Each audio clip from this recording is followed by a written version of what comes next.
as the company he created was crashing down around him. It all started to crumble in August of 2001. I can't see what's going on. I don't know what the market price is, the way they used to do.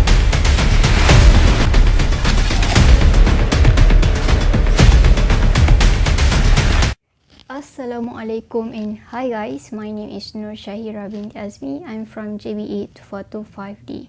So guys, how do you feel and what do you think with previous video?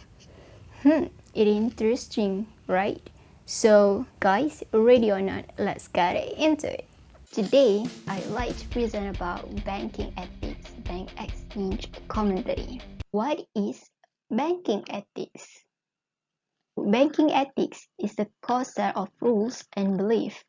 They strive to generate profit without sacrificing principles or causing harm, which describes the banks that operate around a set of principles and ideas that used to govern how they interact with customers, communities, and the world. In other words, unethical practices are contradicting with ethical practices such as fraudulent, dishonesty, and many more. There are several examples of companies and organizations that stated in this article of Banking Ethics Banks Exchange Commentary, such as Enron and WorldCom companies. So guys, without further ado, let's get started with Enron scandal.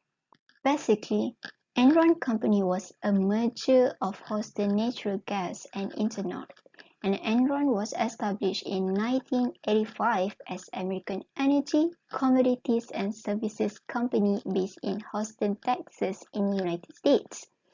So, Enron was a major supplier of solar and wind renewable energy in worldwide, and it is one of the largest wholesale market of natural gas and electricity.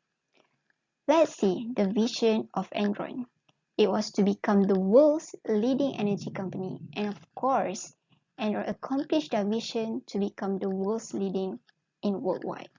And their mission was our vision, our values. So they had four mottos in Enron, which are respect, integrity, communication, and excellence. As you can see, these are the top-level executives in Enron. The first one is Kenneth Lay. He was the founder, chairman, and chief executive officer (CEO) in Enron. The second one is Jeff Skilling, or can be called as Jeff. He was the president and chief operation officer (COO) in Enron. And the last one is Andy Fastow. He was the chief financial officer (CFO) in Enron. These three peoples or executives were famous back then in Enron scandals. But why? Stay tuned for the next slide. In 1990, Kenneth Lay created Enron Finance Corporation and he appointed Jeff Skilling as the head. Back then, Lay essentially began the craze for high earnings and obsession that cost his company its life. For example, Lay said to Jeff, just do what you want to do. I don't care as long as I get money and high earnings. So, just do whatever you want. Then, Jeff started to think, what should I do? Jeff got an idea and he used mark-to-market accounting method than using a traditional historical cost accounting method. They got approval by United States Security Exchange Commission in 1992. But what is mark-to-market accounting?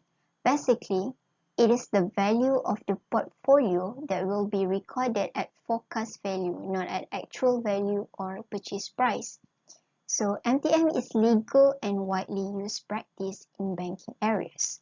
However, it can be manipulated since MTM is based on forecast value, not the actual value. Therefore, it is hard to specify and explain.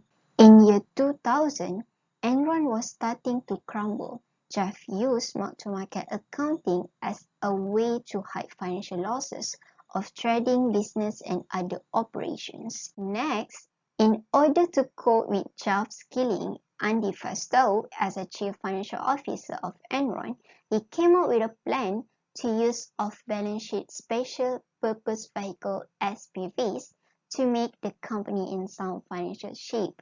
It was a brilliant idea, right? And of course, their aim is to hide account realities of Enron rather than operating results, and to hide the debts and failures of Enron from investors and creditors. But one major difference of Enron's SPV from standard debt securitization was that their SPV were capitalized entirely with Enron stock. This directly compromised the ability of the SPV to hedge if Enron share prices fell. Enron believed that its stock price will keep increasing. Unfortunately, Enron's stock declined. The values of the SPV also fell, forcing Enron's guarantees to take effect. On April 2001, their game couldn't go on forever when many analysts started to question Enron's earnings and their transparency. On November 30, 2001, the stock closed at an ultimate low with 26 cents per share. On November 2, 2001, Enron was declared for bankruptcy. As a result, 401ks has been diminished. A 401k is a tax advantage which the retirement account offered by Enron to their employees. Those that had their pension funds financed in the company lost almost everything. Enron's shareholders didn't get any benefit from the greed of the executive in Enron. About 22,000 workers unemployed, and Enron had a debt for about $16 billion. Wow, it was a very bad tragedy that ever happened in the United States. Next, we will move on to the WorldCom scandal. WorldCom, this company was founded in 1983 as long-distance discount services and became WorldCom Company in 1985. WorldCom was a huge telecommunication and one of the largest company in the United States. So WorldCom was provided and offered internet services, long distance, and other various phone services. Therefore, this company offered to their customers a cheaper price than others' competitors. Next, in WorldCom scandal, I'd like to focusing on Bernie Ebbers, as he was the CEO and the founder of WorldCom. Bernie Ebbers was the main player in WorldCom scandal. So, line cost is the cost that WorldCom had to pay to other telecommunication companies due to using their phone calls. If WorldCom customer made a phone call from New York to London, then the call would go first through the local telephone company's line in New York, then the WorldCom's long distance, and finally to London's local telephone companies. This process was very costly for WorldCom. Therefore, Bernie Ebbers, he inflated revenues with fake accounting entries, and he recorded maintenance expenses as their capital expenditure. However, the fraud was discovered when the Security Exchange Commission was suspicious, as the WorldCom made so much profit. Meanwhile, AT&T, the telecommunication company and also known as WorldCom's competitor, they was losing their money. Therefore, WorldCom company was the best known for a massive accounting scandal, and the company filed for bankruptcy on July 22 in 2002. As a result, about 30,000 people lost jobs and $180 billion losses for investors. How to solve the problems? There are several ways that can be taken by corporate citizens, government, and corporations in order to boost and strengthen the ethical standards. The main solution to overcome this problem is by continuing to standardize all accounting and reporting practices. The first step that recommended by bank is the public companies must have a certain number of board members that are responsible and qualified for the financial reporting. Therefore, they will serve the company with ethical practices, responsible and be liable towards others if the company involved with unethical or fraudulent reporting. Legal action will be taken legally towards the board members without difficulties because they already know and sign the contract which they are responsible if anything unethical practices happen in the future. The second step is reported earnings should be so well spelled out. This is the crucial thing to do because it discloses the detail of the company report whereby the transaction of money in and money out for every transaction will be disclosed. From the company or accounting report, people will be noticed either the company and the board of members are transparency or dishonest. And the third step is to apply these laws to any corporation with sales that more than $10 million. This is because the most proven cases of accounting fraud have come from private and public corporations that have the revenues more than $10 million. Next, in order to overcome this problem it can be solved by rigorously monitor and regulate potential conflict of interest areas for the bank. For example, the plan advisor in 401k industry or can be known for the retirement plan for every employee in the company will be protected if any plan advisor instruct and recommend a plan or investment that will not benefit to the employees. In other words, the authorities can take legal action if the company or the plan advisor is negligent or take an advantage of their workers. Besides, the banks should require basic ethics classes when recruiting employees. Banks can provide or invest to their workers through ethics classes and programs for be a responsible, brilliant and better person for now and in the future.